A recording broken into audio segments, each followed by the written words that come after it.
Hello. Hello, Nicola. So I'm going to interview you. Oh my You God, right. you humbled yourself to actually write Yeah. a number of pieces for the Sunday World last week, and one of them was on our Breaking Bad businessman Nathan McDonnell, who's gone from who's had a year of note. Really, he's gone from the high life in Ballyseedy to the low, being convicted, and now is he on his way back up as a consultant? Yeah.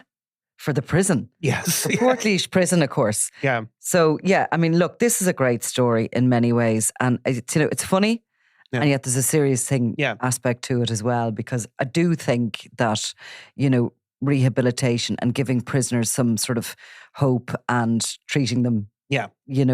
well, Yes, of does course. us all well in society when they come back out, etc.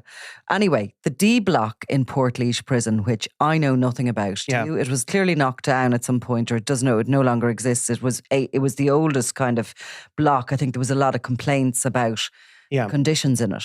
Yeah, I mean, it is a really old prison, and it's undergoing a lot of changes. Obviously, Portlaoise, we did a podcast about it recently.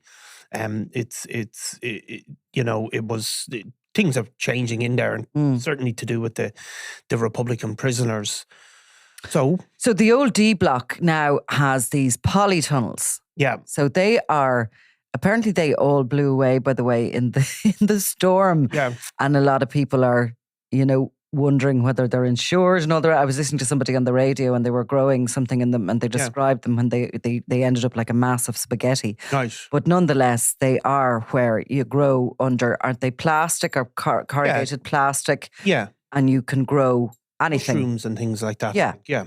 So basically, Portlaoise Prison, so the prison bosses and management want to make use of these polytunnels, and they want to kind of create a viable business there. Now, I suppose that could be anything from creating, growing foods that are used within the prison, because there's a very big population there, and the kitchen must be busy. Yeah. And there's that kind of idea, giving to the prisoners that they're growing their own, organically, I suppose, growing their own product and then making it into food. That's a kind of real feel-good thing, isn't it? Yeah, I mean, I think there were stories last week, I don't know if you saw them, of the inmates, and I think it was mostly lifers in Shelton Abbey, open prison, who are training dogs. Yeah. So they do try and get prisoners involved in not just, training, but actually viable industries where they actually have a particular skill that they can go out into the world with, and it's practical. Yes. So like training dogs will be one of them, training them for guide dogs and for other dogs for AIDS. Yeah. So, I mean, I suppose this, growing organic vegetables is something you can do when you come out of prison. Like, you're not going to be... The gardening skills, are wanted in various places and roles. But Nathan McDonnell basically was taken from his cell. Yeah. And he was brought down to view these polytunnels and to see them. And he has been asked for a business plan. Yeah. Because, of course, his history as the boss of Ballyseedy Garden Centre, which I understand Nathan McDonnell's mother worked very hard when they were growing up. I think there was 5 of the McDonnells. Yeah. And she reared them basically on a small little garden centre that she ran herself. Yeah. And he has turned it into this Ballyseedy Garden Centre, which was one of those mega, those like super garden centres that you would just go in to pass the time. And of course, they have a restaurant and coffee shops. They're really nice, actually.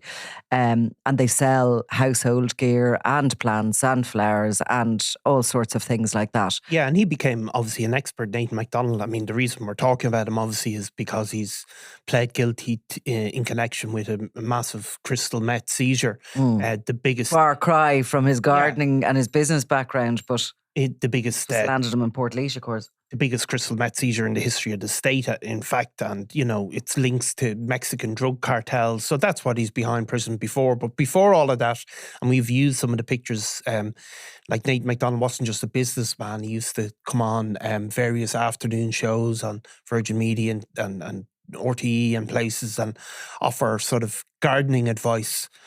So So he's an expert. And I suppose, like, not only in gardening, but in actually creating a viable business. Yeah. Because that's what he did with Ballyseedy. So he has been brought from the A block where he is staying. He hasn't been sentenced yet. No. He's pleaded guilty. And he realistically is probably facing, despite the guilty plea and the show of remorse and all the rest of it, it's the level of crystal meth. Yeah. You know, the amount of it. And how long he has admitted that he stored the container that was being used to transport it onto the Australian drug market.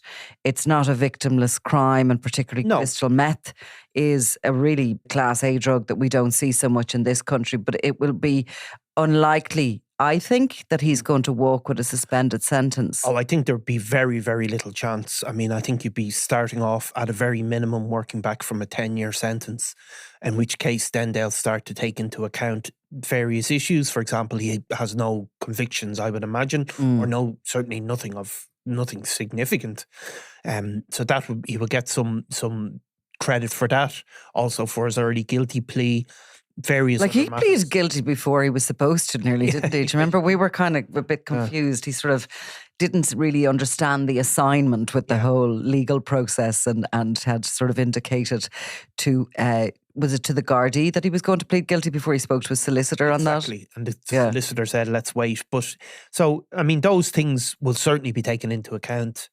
Obviously, he clearly stood to profit. I think he was being paid 150,000. So that would stand against him, that we often hear people come to court and they'll say they were at the very lowest rung of the ladder and they were being paid a couple of £100 to move something.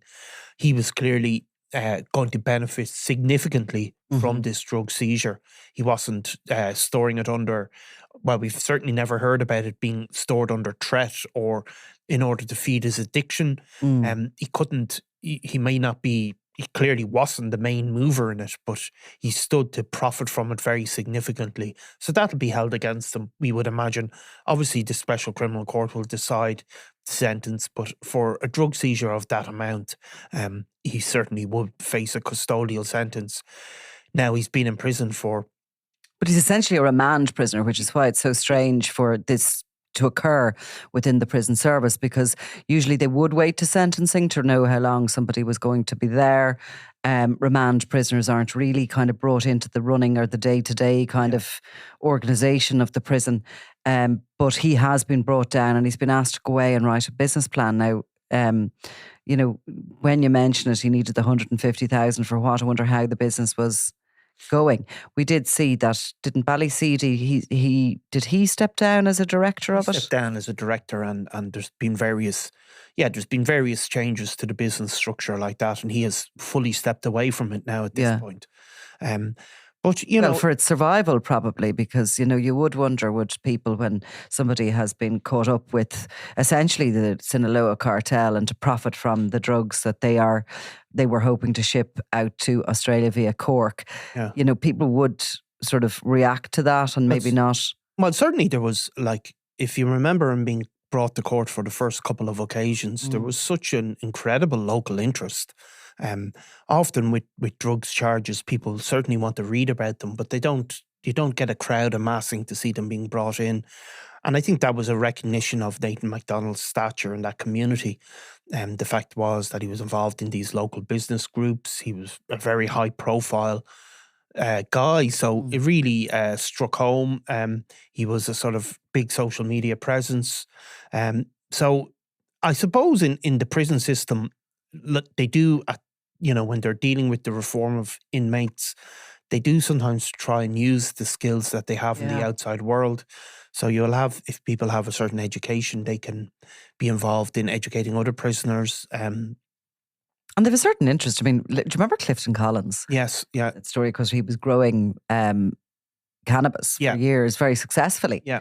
And he was eventually caught with it, and it was discovered that he had also harvested a huge amount of Bitcoin, which he had lost the key for. The Criminal Assets Bureau control of this locked wallet with a huge amount of Bitcoin in it, which is going up, I presume, by the day. Yeah. But Collins ended up in jail up in Cavan, Loughnane House. Loughnane House, the other open prison. Where he was actually signed up to do a horticulture course. Yeah. Yeah. Which I thought was so ironic. Yeah. But clearly, look, he had, an interest in growing. Yeah. And maybe if he stayed on the straight and narrow or whatever when he got out. But the prison system, it seems ironic, would, fund somebody like that to further their studies into growing. But that's what they do. I mean, there's a lot of criticism over this. And I know that some people think that it's absolutely ridiculous that they're bringing Nathan McDonnell down to come up with a business plan for this. Yeah. I mean, in the end of the day, the polytunnel is pretty obvious. You grow what you could do either for the kitchen or else you grow it and sell it elsewhere. What to grow, I suppose, etc. And how much, who you might need to bring in to work on it, or if you can use the in-house prison population on it. All of that needs to be worked out, but it doesn't sound to me to be rocket science. So there's a little bit of criticism that, anybody's actually considering that they have to turn to this guy, Mr. Crystal Meth, for a plan on it. But the other side of the coin, I suppose, is that Nathan McDonnell has looked, I mean, you can just see the stress on his face. We have said this before, as he was going in and out of court. He was very much in an environment, a prison environment, that was just so alien to him. He didn't look well at all.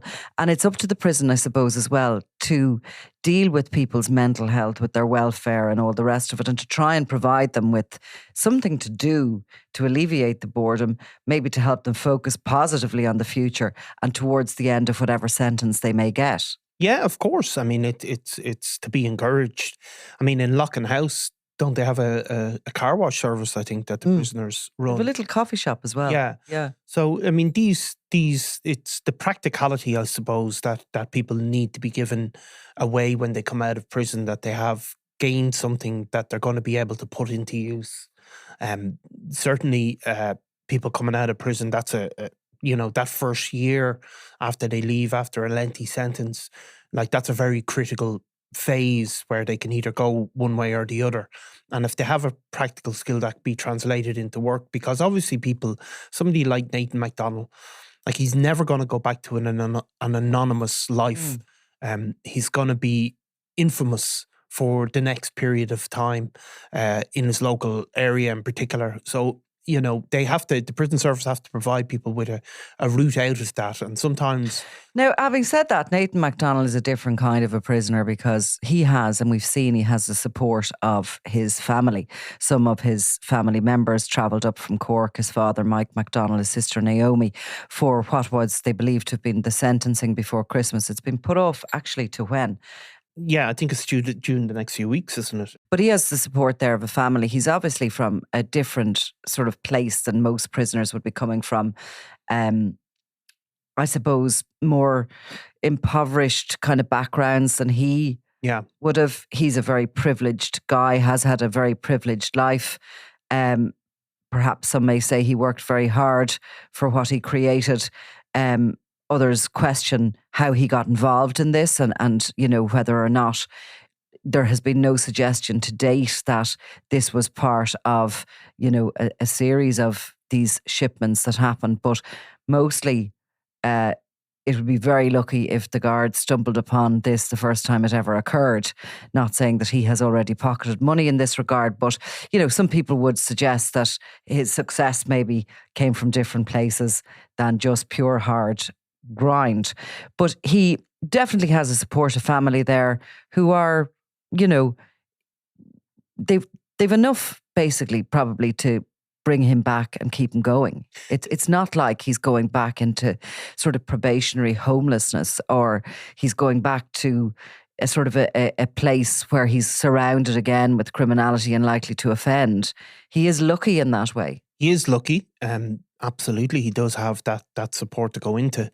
I mean, the other aspect, which is always a funny thing when you hear the court taken into account, is that the court will say, well, he had a significant fall from grace, and that's his punishment. And that, yes, and also that he has been in the media an awful lot due to his crimes.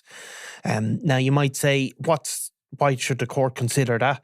Like, it's their own fault if you get involved in multi-million drug shipments from the Sinaloa cartel. You can expect to be in the papers. It's not something that necessarily should be taken into account. But, you know, those things do play out in court where they would say, well, Nathan McDonnell, yeah, he might have a supportive family, but he's also coming from a very privileged place in society, and that is going to be brought down, and it's going to be that the stigma of his criminal activities, which he chose to get involved in, let's be blunt about it, but that stigma is going to follow him in a way that it might not follow another person who maybe was involved in drugs and got a few years in prison. They can come out and be anonymous, largely anonymous. They could move to a different city, for example, and nobody would recognise them on the street, and they can put that criminal past behind them. Nathan McDonnell clearly wouldn't be able to do that. So I don't know. I always feel a bit like, well, yeah, you know, you had a significant fall from grace, but that's your own fault. I suppose the logic of it is that there is a punishment there. Whether he brought it on himself or not is up for debate. Well, it's good to see the prison service are always thinking outside the box. Yes. It's the same, you know, breath, because you know, to have identified him as somebody who could come up with a business plan for those polytunnels, I think is actually quite ingenious in many ways. Yeah, and of course, like the other basic one is if they had talented boxers, for example, they that end up in prison, they'll put them teaching other boxers or other inmates boxing. So they do use the skills, and there's nothing wrong with that for sure. Indeed. All right. Well, we'll leave him alone for the moment, and we'll come back definitely to his sentence later this month. Thanks, Nicola. Robbie Lawler was out of control. This is Double Cross, the murder of Robbie Lawler. It was going to be an all-out war with him in the middle of it. A Crime World special investigation podcast based on my new book, Web of Betrayal, wherever you get your podcasts. I'm Nicola Tallant, and you're watching Crime World, a podcast about criminals, drugs and the underworld in Ireland and across the globe. Make sure you subscribe to our channel and turn on notifications so you can be the first to watch all our latest episodes. You can also listen wherever you get your podcasts.